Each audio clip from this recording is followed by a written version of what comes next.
Bezawada Dasara Guinness record దరివేసింది. తొలి ఏడాదే విజయవాడ ఉత్సవ్ సూపర్ సక్సెస్ తో గిన్నీస్ రికార్డును సొంతం చేసుకుంది.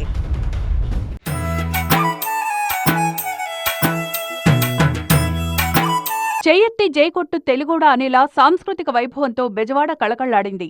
మేడ్ ఇన్ ఆంధ్ర టాలెంట్ ఏంటో కల్చరల్ కార్నివాల్ కళ్ల కట్టింది.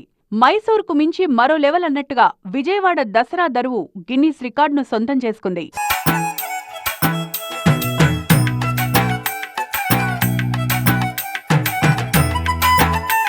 మున్సిపల్ స్టేడియం నుంచి బెంజి సర్కిల్ వరకు వేల మంది డప్పు కళాకారుల ప్రదర్శన గిన్నీస్ బుక్ లో చోటు దక్కించుకుంది.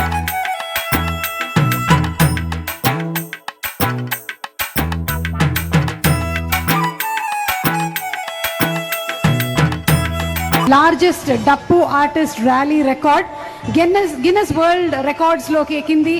మరి ఈ గిన్నెస్ వరల్డ్ రికార్డ్స్ లోకి ఎక్కిన సందర్భంగా స్వప్నిల్ గారు గిన్నెస్ అడ్జుడిక్టర్ గారిని సర్టిఫికేట్ ని ప్రెజెంట్ చేయవలసిందిగా రిక్వెస్ట్ చేస్తున్నాము. ఇది ఒక ఘనత, మనం సాధించినటువంటి ఒక గొప్ప విజయం.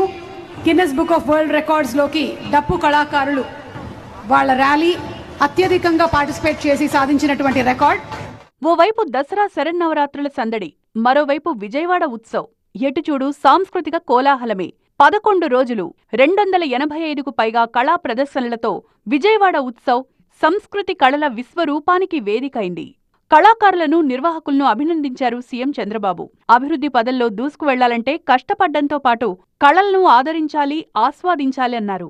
భవిష్యత్తులో తెలుగు జాతి ప్రపంచంలో నెంబర్ 1గా ఉండాలని, దీనికి కష్టపడి పనిచేస్తే చాలదు, తెలివిగా పనిచేయాలి, స్మార్ట్గా పనిచేయాలి. మీరు స్మార్ట్గా పనిచేయాలంటే ఇలాంటి కార్యక్రమాలు కూడా అవసరం. వైబ్రెంట్గా ఉండాలంటే ఇలాంటివన్నీ కూడా దసరా ఉత్సవాలు జరుపుకోవాలి. ఈ ఏడాది విజయవాడ ఉత్సవ్ ఇంద్రకీలాద్రి దసరా వైభవం మైసూరు ఉత్సవాలను మించిపోయింది. వస్తూనే తొలి ఏడాదే గిన్నీస్ రికార్డును సొంతం చేసుకుంది విజయవాడ ఉత్సవ్.